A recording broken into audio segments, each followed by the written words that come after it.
Study campus के videos को देखने के लिए हमारे चैनल को सब्सक्राइब करें और साथ ही बेल आइकन को प्रेस करें, ऑल नोटिफिकेशन बटन को ऑन करें ताकि आने वाले वीडियोस के अपडेट्स आपको मिलते रहें। Hello students and welcome back to Study Campus. My name is Swaraj and today we are going to discuss the fundamental rights topic, that is part 2, and in today's lecture we will discuss the articles from 19 to 24. In previous video we have discussed the basics of fundamental rights and the articles from 12 to 18. तो ये lecture में हम लोग देखेंगे 19 से लेके 24 तक. So without wasting time, let's move further. So Article 19 basically deals with 6 basic freedom which is guaranteed to the citizen.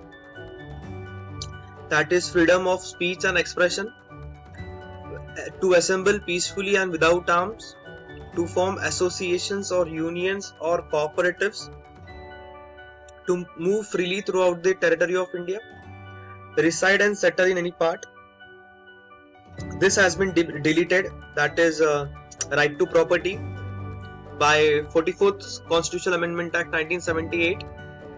So याद रखना 19 subclause F has been omitted and 19 subclause G, to practice any profession or to carry out any occupation, trade or business. So these are the basic freedoms which is guaranteed by the constitution, but I have told you कि they are not complete. उनके ऊपर कुछ restrictions लगा सकते हैं. तो देखते हैं क्या restrictions है इन 6 basic rights के ऊपर. First one देखते हैं freedom of speech and expression. यहाँ पे लिखा है that the state guarantees freedom of speech and expression to every person. However, state can impose some restrictions. तो restriction किस चीज के ऊपर हो सकती है?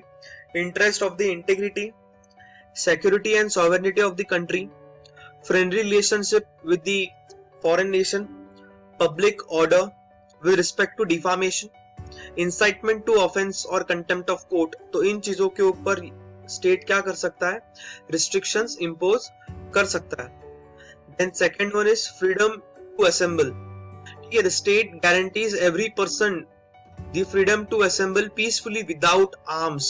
ठीक है, without arms हम लोग कर सकते हैं, except reasonable restrictions यहाँ पे डाल सकते हैं हम लोग, sovereignty and integrity of the country and public order. तो एग्जाम में क्वेश्चन पूछ सकते हैं ये, that on which grounds freedom of assembly can be restricted. There are only 2 grounds, sovereignty and integrity of the country and public order. Third one is freedom to form association, union and cooperatives. Cooperative society was added by 97th Constitutional Amendment Act. तो यहाँ पे भी again restriction put किया जा सकता है, interest of the integrity, security and sovereignty, friendly relation with the nation, then public order with respect to defamation, incitement to offense or contempt of court. And the D1 is freedom to move freely. हम लोग throughout the country कहाँ पे भी घूमने के लिए जा सकते हैं, but restrictions can be put on 2 grounds, that is interest of the general public or the protection of the interest of the scheduled tribe. तो ये 2 चीजों के ऊपर, क्योंकि scheduled tribe जो है they have an indigenous culture, their culture is very much different from people living in cities. तो इसलिए उनको protect करने के लिए हम लोग वहाँ पे कुछ restrictions लगा सकते हैं. Then freedom to residence. ठीक है, हम लोग कोई भी स्टेट में, कंट्री में कहीं पे भी जाके रिसाइड कर सकते हैं. सेम यहाँ पे भी 2 ही restrictions है, that is interest of the general public और for the protection of the interest of scheduled tribe. General public मतलब देखना, Bombay High Court have ruled that the prostitutes or the people having HIV can be restricted from traveling one place to another. ठीक है, तो ये चीज general public में आती है, जनरल पब्लिक की याद रखना. Then freedom of profession. कोई भी प्रोफेशन, ट्रेड, बिजनेस हम कर सकते हैं, बट जहाँ पे टेक्निकल नॉलेज जरूरी होगा तो वो चाहिए ही. जैसे डॉक्टर के लिए जो प्रिस्क्राइब्ड क्वालिफिकेशन होगा वो चाहिए होगा, इंजीनियर्स के लिए जो होगा वो होगा. तो याद रखना, तो freedom to have freedom of profession में ये है. एंड यहाँ पे रिस्ट्रिक्शन वही है, the law does not prevent the state from any laws related to technical और प्रोफेशनल क्वालिफिकेशन. अगर गवर्नमेंट ने बोला है कि अगर प्रोफेशनल क्वालिफिकेशन के लिए सर्टेन डिग्री चाहिए तो वो मैंडेटरी होगी. Then article 20, it is respect to the conviction for offences, ठीक है, protection of citizen in respect to convention of offences. So basically यहाँ पे तीन चीजें हैं, retrospective criminal legislation, then double jeopardy, then prohibiting against self incrimination. तो first one देखना, retrospective criminal legislation, इसको बोलते हैं ex post facto criminal legislation. In short एकदम सिंपल में बताता हूँ कि तुमको उसी चीज के लिए पनिश किया जा सकता है उस टाइम पे अगर कोई लॉ एनफोर्स होगा तो। And if I make any crime and if I do any crime and अगर उस क्राइम के लिए कोई पनिशमेंट ना हो तो मुझे पनिश किया नहीं जा सकता है, याद रखना। एंड सेकेंड चीज यहाँ पे हमको याद रखनी है दैट कि ये रेट्रोस्पेक्टिव है। रेट्रोस्पेक्टिव मतलब क्या, प्रीवियस क्राइम्स के लिए इसको हम लोग एलिजिबल नहीं है, ठीक है। जैसे 2012 में हुआ था, ठीक है, निर्भया रेप केस, जहां पे एक माइनर था, बट वही 2013 में we have passed legislation juvenile amendment act and age of 16 to 18 are treated as adult in heinous crimes, grave criminal offences. तो वो केस उसको नहीं लगता है, उसको पनिश नहीं किया जा सकता है क्योंकि वो टाइम पे वो लॉ नहीं था, तो इसलिए उसको जुवेनाइल ही ट्रीट किया जाएगा। बट यस 2013 के बाद जितने भी चिल्ड्रंस या 16 to 18 के बीच में जितने भी लोग हैं, बच्चे हैं, वो क्राइम हीनियस क्राइम करते तो उनको अडल्ट ट्रीट किया जाएगा, बट प्रीवियस केसेस में उसको अप्लाई नहीं किया जा सकता है, याद रखना। And it cannot be applied against provision of preventive detention and also does not cover trial, and a person cannot be subject to punishment greater than what is prescribed by the law, ठीक है। उसको punishment जितना law में prescribe किया, अगर 2 साल है तो 2 ही साल होगा, 4 साल या 5 साल उसके अबाव नहीं एक्सटेंड किया जा सकता है। Double jeopardy means what, that a same person can not be convicted for the same offence more than once. अगर तुमने क्राइम किया है, तुमको पनिशमेंट एक ही बार होगा, डबल पनिशमेंट सेम क्राइम के लिए कभी नहीं होता है, ठीक है। Prohibition against self incrimination, that no person accused of an offense shall be compelled by the state to bear witness against, तुम खुद के अगेंस्ट गवाही नहीं दे सकते हो। In Article 21 it is regarding right to life and liberty, यहाँ पे लिखा है no person shall be deprived of his life and personal liberty by the state except as per procedure established by the law, ठीक है। Means life can be taken away by the state by the law, याद रखना। But supreme court has regarded this right as a heart of fundamental right and there were several cases on this. Maneka Gandhi case में due process आया था कि अगर कोई भी law तुम्हारी लाइफ अगर ले रहा है, it should be just and reasonable, it should not be arbitrary, ठीक है। तो मैं वो सारे जो केसेस है बाकी पूरे वो एक ही वीडियो में तुम्हारे सारे केसेस कवर कर दूंगा, ठीक है। मनेका, गोपालन, केशवानंदा भारती केसेस और इस केसेस के development with respect to fundamental rights मैं सारे तुम्हारे कवर कर दूंगा। तो यहाँ पे बस तुमको याद रखना है कि article 21 deals with right to life and liberty, and life लिया जा सकता है person with respect to the procedure established by law. Law के थ्रू ही तुम्हारा लाइफ लिया जा सकता है।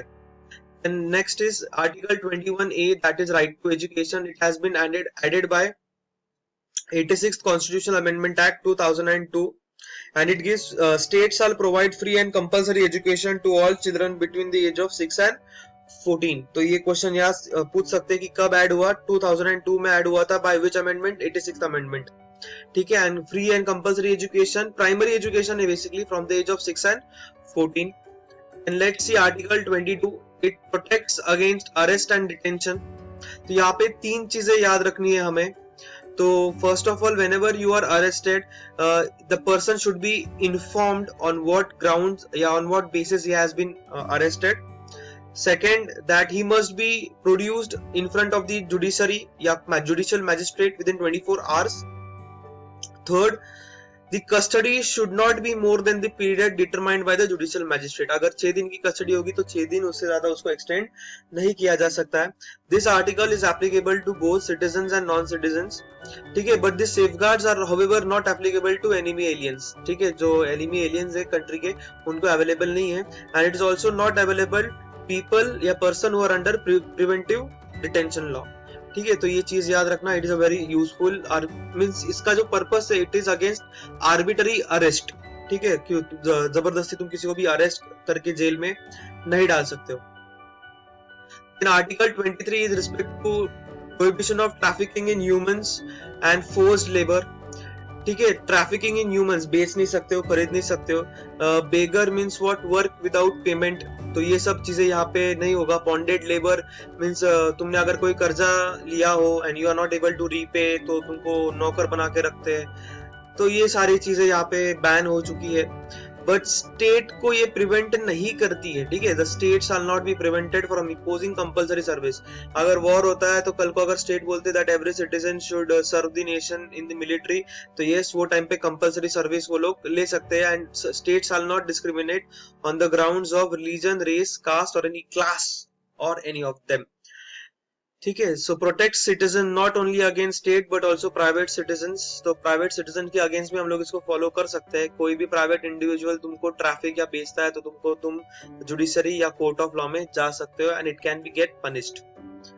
And next is article 24, that is prohibition of employment of children in factories. यहाँ पे लिखा है no child below the age of 14 years shall be employed to work in any factory or mine or engage in any other hazardous employment. ठीक है, तो below 14 you are not allowed to work in any of the industries. Then article forbids the employment of the children below the age of 14 in any hazardous industries or factories without exception. Then however the employment of children in non-hazardous work is allowed, जैसे कि film industry, that is allowed. yes, घर का अगर तुम्हारा business है तो वो भी तुम लोग कर सकते हो. पापड़ का हो सकता है या कोई भी तुम्हारा जो अगर मेज पीस हो सकता है तो उस पर भी तुम लोग कर सकते हो. Recently we have amended child labor in 2016 which has made that the act compulsory forbids the employment of children below the age of 14 except for the film industry and personal family businesses. It bans all types of employment between the age of 14 and 18 in hazardous occupation process like mining. और यहाँ पे भी पूरा तुम्हारा ban कर दिया गया है for the age of 14 and 18. पहले एक्सेप्शंस थे बट अभी कंपलसरी बैन है.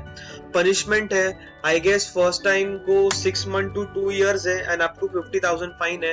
एंड रिपीटेड ऑफेंडर्स को 1 year से लेके 3 साल तक की पनिशमेंट है.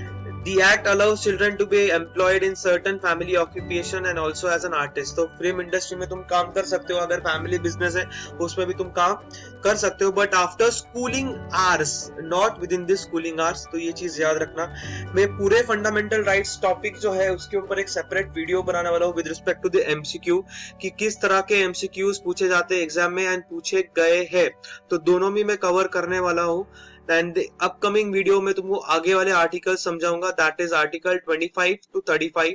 Hope you are liking it. If you have any doubt you can comment below और you can directly text me. Thank you.